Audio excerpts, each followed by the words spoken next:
आप लोग मुझसे जुड़ जाइएगा, मैं आपको बोर्ड परीक्षा 2027 की परीक्षा में टॉपर बना दूंगा, यानी शून्य से शिखर की ओर, यानी जीरो से हीरो बना दूंगा। अगर आप कक्षा 12 के स्टूडेंट हो तो ये क्लास आपके लिए। आज हम इस क्लास में स्टार्ट करेंगे चैप्टर नंबर 3 आव्यूह यानी मैट्रिक्स। प्रश्नावली 3.1 के प्रश्नों को हल करेंगे, प्रश्नों को सॉल्व करेंगे। लेकिन उससे पहले मेरे प्यारे दोस्त, आपको प्रश्नावली 3.1 के नियम सीख लेने हैं। जब आपको प्रश्नावली 1.3 के नियम पता होंगे तो आप प्रश्नावली 3.1 के A to Z प्रश्नों को हल कर सकेंगे, प्लस उदाहरणों को भी, प्लस खंडों को भी।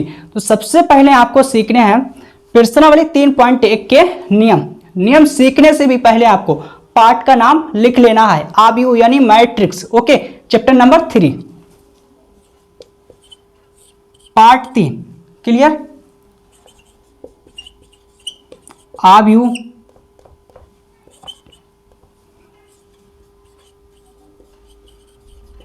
Matrix clear. अब नियम में सबसे पहले नंबर पर आपको सीखना है कि आव्यूह क्या होता है। आव्यूह किसे कहते हैं? संख्याओं की आयताकार सारणी को हम आव्यूह कहते हैं। तो मैं लिखता हूं, सबसे पहले हम हेडिंग डालेंगे आव्यूह।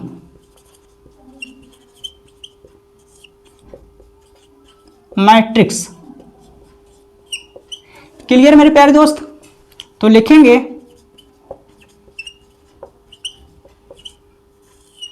संख्याओं की आयताकार सारणी को आव्यूह कहते हैं। ओके, तो मैंने लिखा संख्याओं की आयताकार सारणी को आव्यूह कहते हैं। क्लियर। अब हम एग्जाम्पल यानी उदाहरण लेंगे, उदाहरण के द्वारा हर एक डाउट क्लियर हो जाएगा। Okay, number 1 clear. A11 A12 A13 okay, A21 A22 A23 ठीक है। 10 का अंतर रहता है। A11 A21 A31 A41 A51 यानी 10 का अंतर रहता है। और इधर हम क्रम से चलते हैं, A11 A12 A13 A21 A22 A23।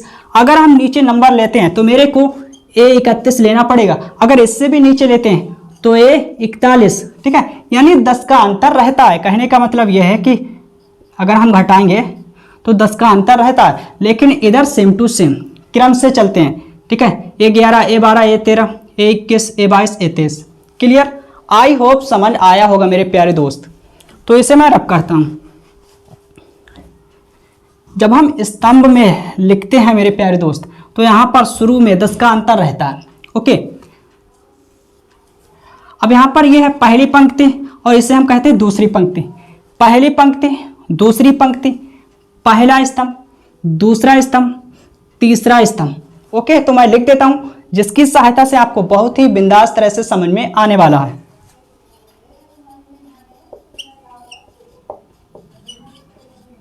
पहली पंक्ति,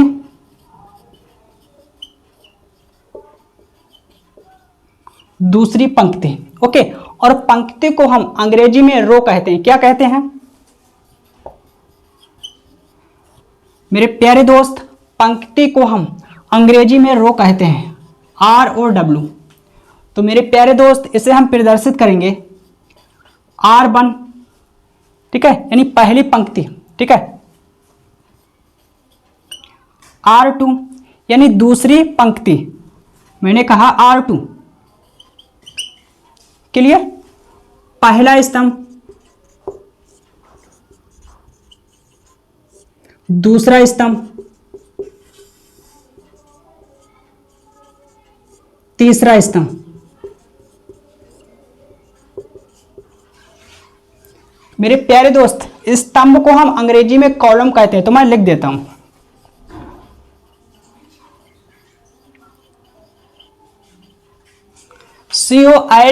COLUMN यानी कॉलम कहते हैं। तो इसे हम लिखेंगे ठीक है, पहला स्तंभ C1, दूसरा स्तंभ C2 क्लियर। तो मैं इसे रब कर देता हूं। फर्स्ट कॉलम, सेकंड कॉलम और third column. Clear? I hope समझ आया होगा। अब मेरे प्यारे दोस्त आपको ये भी सीख लेना है कि A11, A12, A13, A21, A22, A23 क्या है? चर राशियां हैं, यानी चर राशियां। ओके, अब हम दूसरा एग्जाम्पल यानी उदाहरण ले लेते हैं। लेकिन उदाहरण लेने से पहले मेरे प्यारे दोस्त आपको यह सीख लेना है और कि यहाँ पर इसका मतलब क्या है। A11 का मतलब क्या है, A12 का मतलब क्या है, A13 का मतलब क्या है, A21 का मतलब क्या है, A22 का मतलब क्या है, A23 का मतलब क्या है। सबसे पहले आपको यह सीख लेना है, उसके बाद हम दूसरा एग्जाम्पल यानी उदाहरण लेंगे। तो मेरे प्यारे दोस्त ये जो पहले नंबर होता है इसे हम कहते हैं पंक्ति। क्या कहते हैं? पंक्ति। और जो बाद में नंबर होता है इसे हम कहते हैं, क्या कहते हैं? स्तंभ। ठीक है भाई, यानी रो और इधर कॉलम। ठीक है मेरे प्यारे दोस्त, इसका मतलब यह है कि पहली पंक्ति पहला स्तंभ, और इसका मतलब है पहली पंक्ति दूसरा स्तंभ, पहली पंक्ति तीसरा स्तंभ। इसका मतलब क्या है कि पंक्ति और ये स्तंभ, तो दूसरी पंक्ति और पहला स्तंभ, दूसरी पंक्ति दूसरा स्तंभ, दूसरी पंक्ति तीसरा स्तंभ। आई होप समझ आया होगा। ठीक है भाई, क्लियर? तो मैं इसे रब करता हूं। दूसरा एग्जाम्पल, क्लियर? ओके, 21। ठीक है, 10 का अंतर रहेगा जब हम स्तंभ में लिखेंगे मेरे प्यारे दोस्त फर्स्ट। ठीक है, 10 का अंतर रहेगा, A11, A21, A31। अब हम लिखेंगे 11, 12, फिर क्या लिखेंगे? 13। क्लियर? इसके बाद हम लिखेंगे 13, 14। इन्फिनिट यानी अनंत तक नंबर ले सकते हैं। A21, A22, A22, A23, A24। Okay, A31, A32, A33, A34। अभी थोड़ी देर पहले मैंने आपको बताया कि ठीक है ये चर राशियां हैं और इनका मतलब क्या होता है ये भी बताया। अगर हम कहें इसका मतलब क्या हुआ, यह पंक्ति यह स्तंभ, तो तीसरी पंक्ति चौथा स्तंभ। ओके, इसका यही मतलब होता है। आई होप समझ आया होगा। अब इसके बाद आपको सीखना है कि आव्यूह की कोटि ज्ञात करने का नियम क्या होता है। जब हम आव्यूह की कोटि ज्ञात करते हैं तो नियम क्या होता है, क्रम क्या होता है, आपको सीख लेना है दूसरे नंबर पर। ओके, ये पहला नंबर था आव्यूह, तो आप लोग इसे नोट करिए।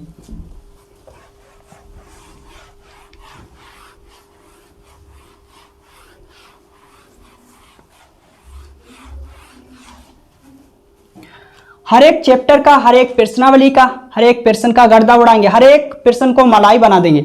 आप लोग मेरे साथ बने रहिए। ओके, नंबर 2 आव्यूह की कोटि ज्ञात करने का नियम। ओके, नोट करना है। आव्यूह की कोटि यानी ऑर्डर, या हम कहें क्रम, ज्ञात करने का नियम। मेरे प्यारे दोस्त मैंने लिखा आव्यूह की कोटि ज्ञात करने का नियम, तो मैं लिख देता हूं। नियम क्या होता है, सबसे पहले हम पंक्तियों की संख्या लिखते हैं, उसके बाद क्या स्तंभों की संख्या लिखते हैं। तो मैं लिखता हूं, लिखेंगे आव्यूह की कोटि लिखते समय। ओके, आव्यूह की कोटि या हम कहें क्रम, कोटि लिखते समय सदैव यानी हमेशा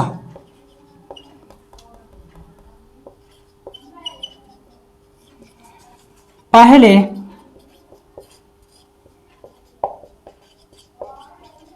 पंक्तियों की संख्या तथा इसके बाद स्तंभों की संख्या लिखी जाती है। इसके बाद स्तंभों की संख्या लिखी जाती है।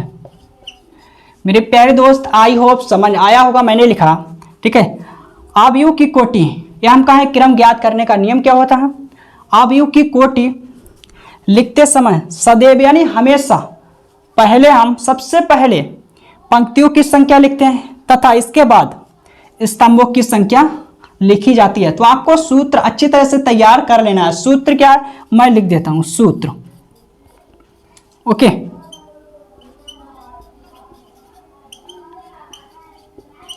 अवयव की कोटि, किसी भी अवयव की कोटि यानी मैट्रिक्स की, ठीक है, कोटि, अवयव की कोटि बराबर पंक्तियों की संख्या गुणा स्तंभों की संख्या। मेरे प्यारे दोस्त मैंने लिखा अवयव की कोटि, ठीक है। नियम क्या होता है, सबसे पहले हम पंक्तियों की संख्या लिखते हैं, उसके बाद गुणा, फिर स्तंभों की संख्या लिखते हैं। ओके, अब हम एग्जाम्पल यानी उदाहरण लेंगे मेरे प्यारे दोस्त। तो उदाहरण के द्वारा हर एक डाउट क्लियर होने वाला है, ठीक है। ये आपको अच्छी तरह से तैयार कर लेना है सूत्र। अब हम उदाहरण लेते हैं, ठीक है। उदाहरण लेंगे नंबर 1। अगर हम कहें हमारे पास अवयव ए है,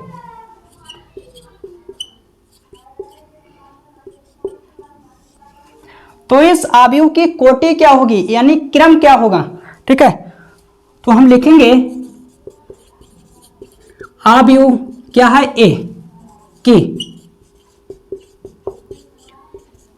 कोटि। मेरे प्यारे दोस्त मैंने लिखा अवयव ए की कोटि। नियम क्या होता है, सबसे पहले हम देखेंगे कि पंक्ति कितनी है। फर्स्ट रो, सेकंड रो, पहली पंक्ति दूसरी पंक्ति, ठीक है, क्लियर। तो यहां पर 2 पंक्ति हैं यानी पंक्तियों की संख्या गुणा स्तंभ कितने हैं, फर्स्ट कॉलम, सेकंड कॉलम और थर्ड कॉलम। पहला स्तंभ, दूसरा स्तंभ, तीसरा स्तंभ, तो भैया 3 स्तंभ हैं। तो इस अवयव की कोटि यानी क्रम क्या है, 2 गुणा 3। आई होप समझ आया होगा, क्लियर।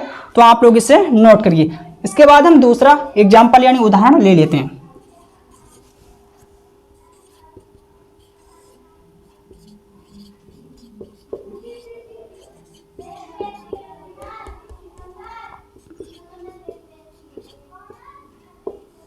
तो मेरे प्यारे दोस्त अवयव पी की कोटि क्या होगी, तो अच्छी तरह से सुनो, समझो और देखो।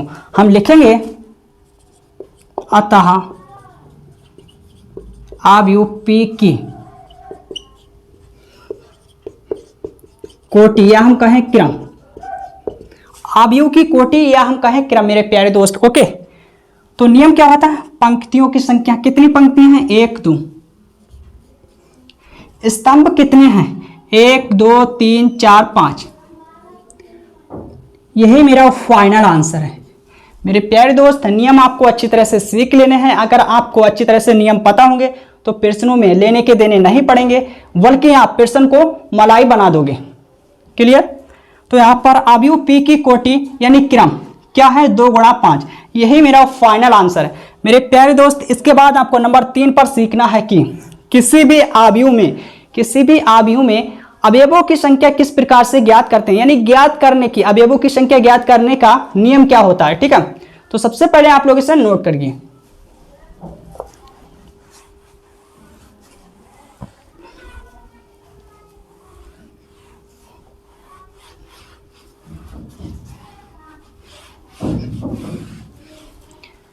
तो मेरे प्यारे दोस्त आपको नोट करना है नंबर 3 पर अवयव में अवयवों की संख्या ज्ञात करने का नियम। मैंने लिखा मेरे प्यारे दोस्त अवयव में अवयवों की संख्या ज्ञात करने का नियम। नियम क्या होता है, तो अच्छी तरह से सुनो और समझो। तो हम लिखेंगे यानी किसी भी अवयव में अवयवों की संख्या ज्ञात करने का नियम मैं बता रहा हूं, ठीक है। तो हम लिखेंगे, क्या लिखेंगे, ये सूत्र है, अच्छी तरह से तैयार कर लेना। अवयवों में अवयवों की संख्या, अवयवों में अवयवों की संख्या, इसे मैं सही से लिखता हूं।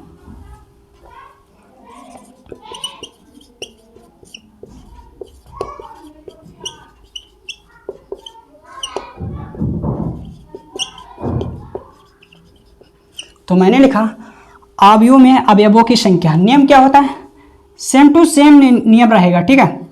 सबसे पहले हम लिखेंगे पंक्तियों की संख्या कि कितनी पंक्तियां, उसके बाद हम गुणा लगाएंगे, फिर हम लिखेंगे कि स्तंभों की संख्या यानी कितने स्तंभ हैं। अब हम एग्जाम्पल यानी उदाहरण लेंगे, उदाहरण के द्वारा हर एक डाउट क्लियर होने वाला है। क्लियर? तो मेरे प्यारे दोस्त, उदाहरण नंबर 1,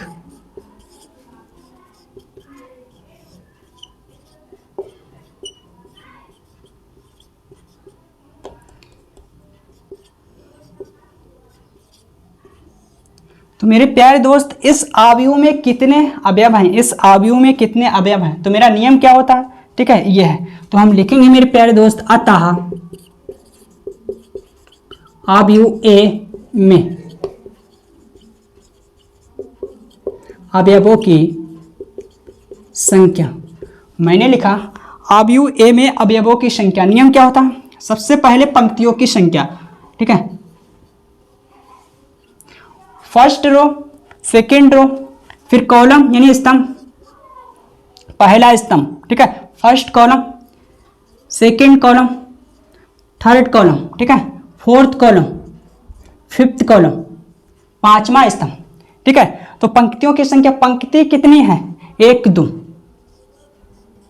गुणा लगाएंगे। स्तंभों की संख्या, स्तंभ कितने हैं? 1 2 3 4 5। अब हम गुणा करेंगे, तो 5 10 या हम कहें 5 दूनी 10। तो इस अवयव में अवयवों की संख्या कितनी है मेरे प्यारे दोस्त? 10। आई होप समझ आया होगा। 1 2 3 4 5 6 7 8 9 10। क्लियर? तो इसी प्रकार से हम किसी भी अवयव में अवयवों की संख्या ज्ञात कर सकते हैं। तो आप लोग इसे नोट करिए। इसके बाद हम एक एक करके प्रश्नों का उड़ाएंगे गर्दा, हर एक प्रश्न को मलाई बनाएंगे। क्लियर?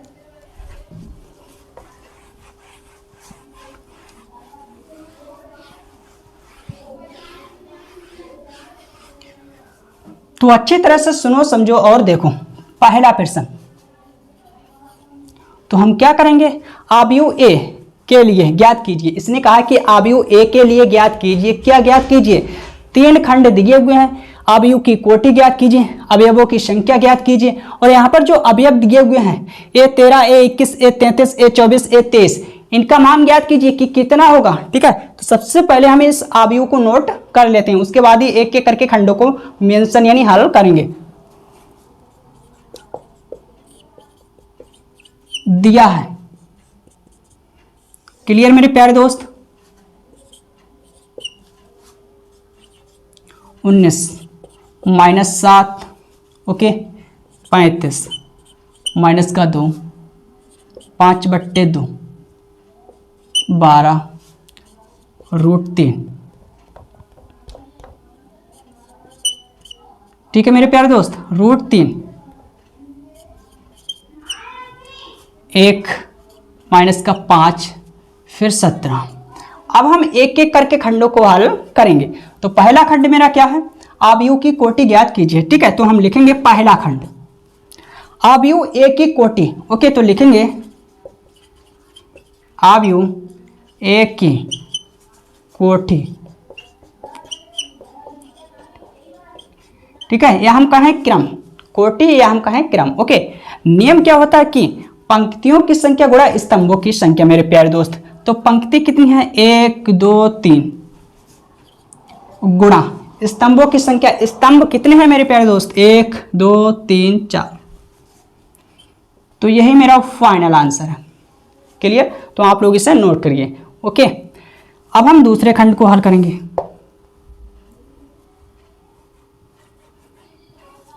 तो हम लिखेंगे, इसने अवयवों की संख्या पूछी है, तो हम लिखेंगे अवयव ए में, अवयव ए में अवयवों की संख्या। मेरे प्यारे दोस्त, दूसरे खंड को अब हम हल करते हैं। मैंने लिखा अवयव ए में अवयवों की संख्या कितनी होगी, इसने कहा है, तो मैंने लिखा अवयव ए में अवयवों की संख्या। ठीक है, नियम क्या होता है किसी भी अवयव में अवयवों की संख्या ज्ञात करने के लिए, अभी थोड़ी देर पहले मैंने आपको बताया था। ठीक है, नियम क्या होता है, सबसे पहले हम लिखते हैं पंक्तियों की संख्या। पंक्ति कितनी है, 1 2 3। ठीक है, गुणा लगाते हैं, फिर लिखते हैं स्तंभों की संख्या 1 2 3 4। ठीक है, अब हम गुणा करेंगे, 4 3 12 या हम कहें 3 चौक 12, तो कितने एलिमेंट यानी कितने अवयव हैं, 12। 1 2 3 4 5 6 7 8 9 10 11 12। क्लियर, तो यही मेरा फाइनल आंसर है, तो हम लिखेंगे। ठीक है, आंसर। तो आप लोग इसे नोट करिए, इसके बाद हम तीसरे खंड को हल करेंगे। ओके,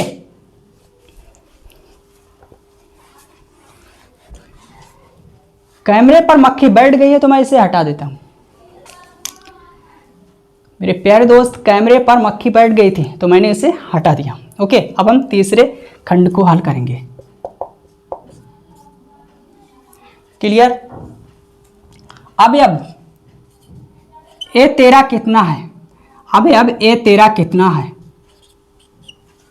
ओके, तो मैंने अभी थोड़ी देर पहले आपको क्या बताया था, क्या पढ़ाया था।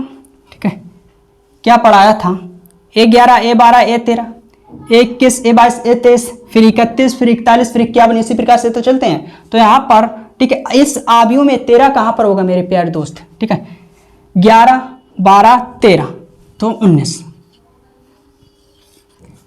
पहला तरीका। दूसरा तरीका क्या है, पहली पंक्ति तीसरा स्तंभ, पहली पंक्ति और ये तीसरा स्तंभ, तो ये वाला एलिमेंट फंसा। ठीक है, तो इसको मैंने नोट किया। लेकिन सबसे सरल क्या पड़ता है कि ए 11 ए 12 ए 13, अब हम 21 तो कहां से स्टार्ट होंगे, ए 11 ए 21 ए 31 ए 21, तो कितना 35 मेरे प्यारे दोस्त।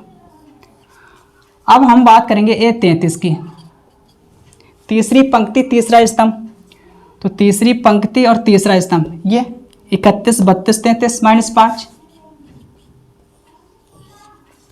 ओके, अब हम बात करेंगे इसकी 24 की, किसकी 24, तो 21 कहाँ पर आता है, 11 के बाद 21 आता है। ठीक है, यहाँ पर 11 21 31 इसी प्रकार से चलते हैं ना इतना, तो यहाँ पर 24 है, 21 22 23 24 12।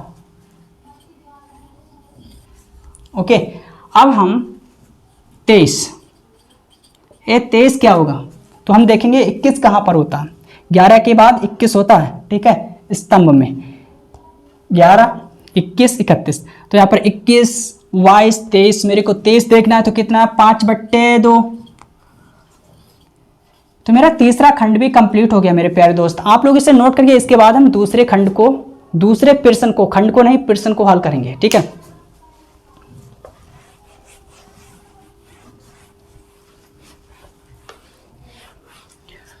अब हम दूसरे प्रश्न को हल करेंगे।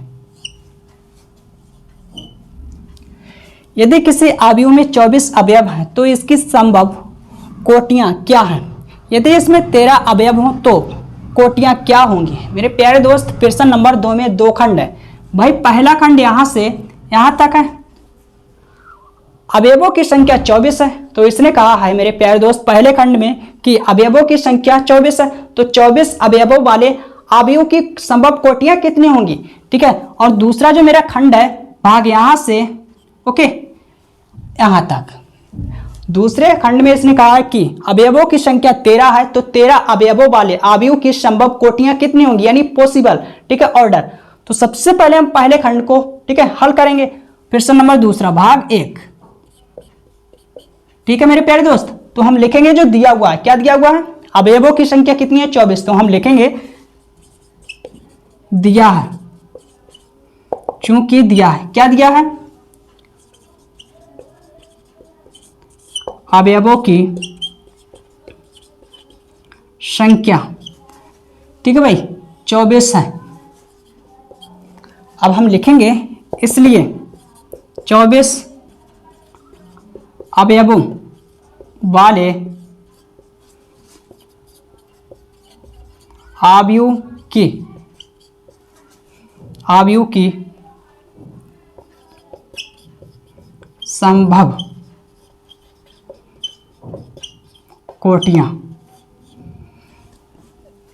मैंने लिखा जो दिया हुआ था अवयवों की संख्या 24। इसके बाद मैंने लिखा इसलिए 24 अवयवों वाले अवयव की संभव कोटियां कितनी कोटियां होंगी। तो अच्छी तरह से सुनो समझो और देखो। इसके लिए मैं आपको एक ट्रिक बताता हूं, ठीक है। सबसे पहले हम लिखेंगे 1 से 10 तक नंबर।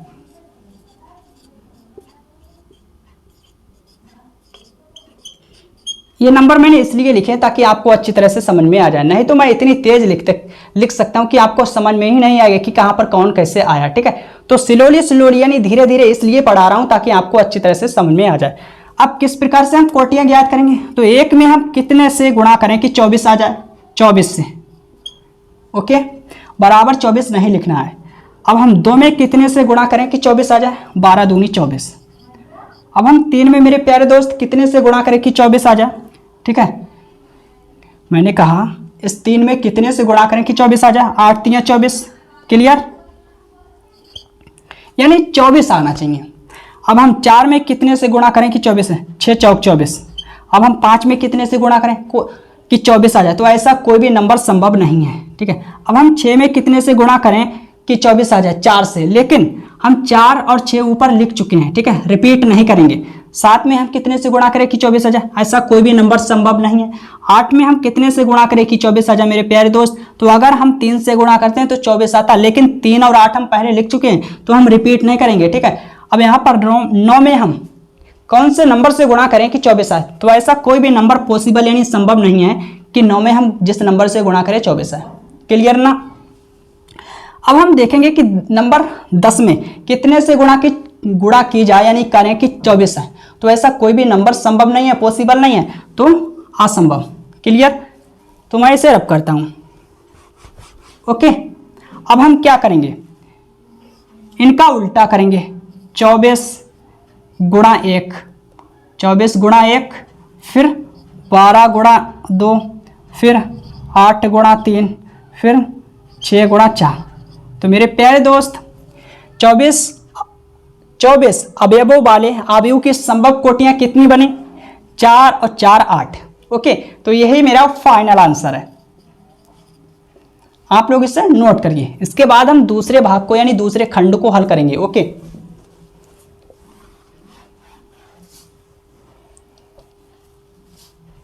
ठीक है मेरे प्यारे दोस्त, दूसरा भाग तो जो दिया हुआ है सबसे पहले हम उसे नोट करेंगे, ठीक है। 13 अवयव, तो हम लिखेंगे चूंकि दिया है अवयवों की संख्या कितनी है, 13। अब हम लिखेंगे इसलिए 13 अवयवों वाले अवयव की संभव कोटियां कितनी होंगी, ठीक है। तो हम 1 से 10 तक नंबर लेके चलते हैं, ठीक है। तो अच्छी तरह से सुनो समझो और देखो। 1 में हम कितने से गुणा करें मेरे प्यारे दोस्त कि 13 आ जाए, तो 13 से हम गुणा करेंगे तो 13 आ जाएगा, ठीक है। इसके बाद हम 2 से 10 तक जितने भी नंबर हैं, इन नंबरों में हम किसी भी नंबर से गुणा करें तो ऐसा कोई भी नंबर पॉसिबल संभव नहीं है कि 13 आ जाए। मैंने कहा है 2 से 10 तक जो नंबर बचे हैं इन नंबरों में, ठीक है, अगर हम गुणा करें तो 13 आए, तो ऐसा कोई भी नंबर संभव नहीं है कि 13 आए, ठीक है।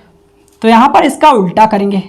अब हम 13 को पहले और 1 को बाद में, तो यहाँ पर मेरे प्यारे दोस्त, ठीक है, 13 अवयवों वाले अवयव की संभव कोटियां कितनी है, 2 यानी 2, 1 2, क्लियर।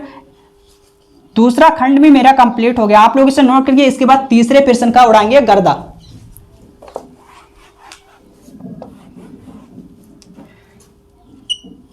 तीसरे का पहला खंड, या हम कहें भाग, ठीक है भाई, भाग। प्रश्न 3 की है बारी और नहीं करेंगे इसके साथ कोई यारी।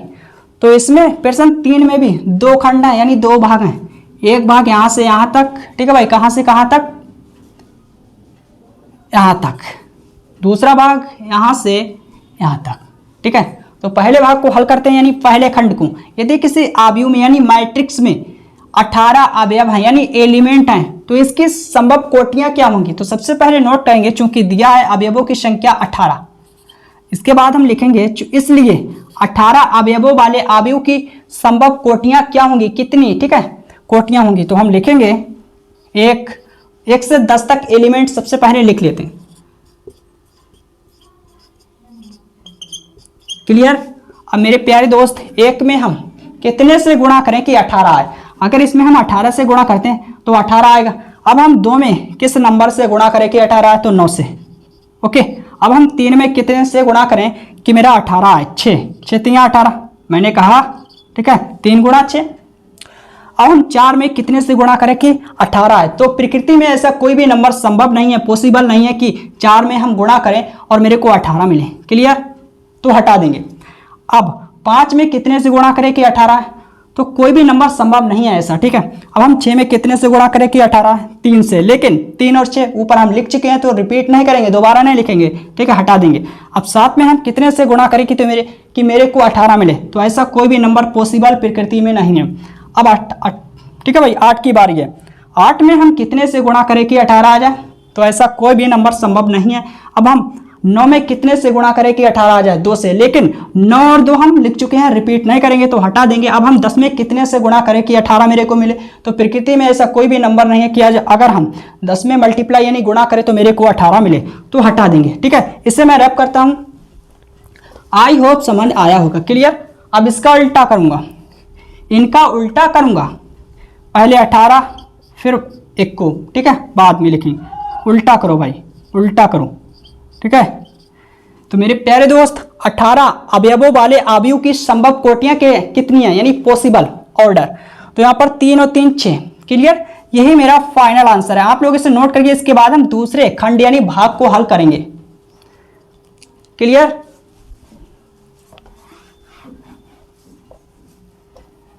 दूसरा भाग,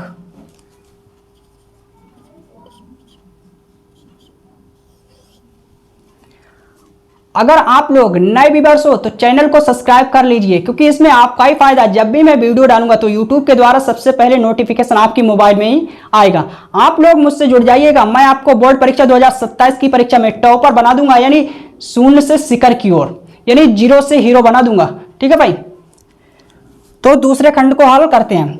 यदि इसमें 5 अवयव यानी 5 एलिमेंट हो तो क्या होगा, यानी कितनी पॉसिबल कोटियां होंगी संभव, ठीक है।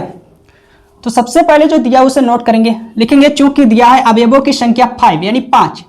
ओके, अब हम लिखेंगे इसलिए 5 एलिमेंट यानी अवयवों वाले अवयव यानी मैट्रिक्स की पॉसिबल ऑर्डर्स यानी कोटियां, तो कितनी होंगी, तो हम नंबर लिखेंगे 1।